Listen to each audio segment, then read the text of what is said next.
So how many houses have you sold? Well, yours is actually going to be the first. I'm glad you asked. It's probably what you shouldn't say. In this video, we're going to be talking about exactly how to handle the objection, how many homes have you sold? Now again, I want to start off this video with handling the objection for people who are right out of real estate school. Now listen, I'm not an advocate of lying, but a lot of people, when they come out of real estate school and they haven't sold any homes, and you basically go face to face with a client for the very first time and you're not on a team, you're brand new, and you go out and say to somebody, I haven't sold a single house before, your house is going to be the first, is definitely not how I would handle it. I would then project to say, well, I am on track to sell 6 houses this year, and I only specialize in this town. As long as you're confident is the point I'm trying to make here. As long as you're confident, handle the objection and move on to the next point. If you stay in this area of unknown or kind of like, I don't know how to handle this, well, kind of sort of my first house and, no, can you please just give me an opportunity? Please, I'm begging you. When you're in that state of mind, internally, you're going to portray that externally and your clients can feel that through your energy. So make sure when you're saying it, you're confident, you're quick, and just get off the topic. Now listen, if you've only sold like 2, 3, 4, 5, 6 homes, okay, great. Just reframe it. Because if you've only sold, let's say 2 homes in the last 12 months, say, listen, I've sold 2 homes just recently and we're on track to sell about 10 this year. And again, I specifically specialize in homes in your neighborhood. That's all you have to say, and then move on to the next point. Is there any other questions before we sign the agreement? So when would you like me to take photos? Just dive right into the close. Other than that, do you have any other reason why you wouldn't list with me today? That confidence is the point that I'm really trying to drive home, because when you're typically getting this objection is because you have a lack of confidence, a lack of presence, lack of that energy when you're at the table. When I'm sitting at a table in front of somebody, my energy alone gives off my confidence. My confidence radiates. That's how you need to be, excited. And by the way, don't be afraid to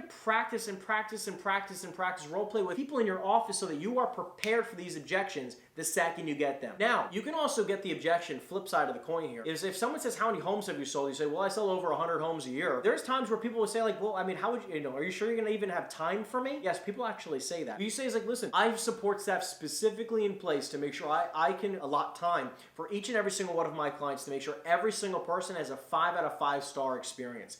That matters the most to me. Now, I want to make sure you can see from all my 5-star reviews that we do the same thing for all of our clients, and you're going to experience the same. Other than that, is there any other reason why you wouldn't list with us today? Just dive into the close. So again, confidence, really important here. Practice, practice, practice, especially if you're brand new and you haven't sold any homes.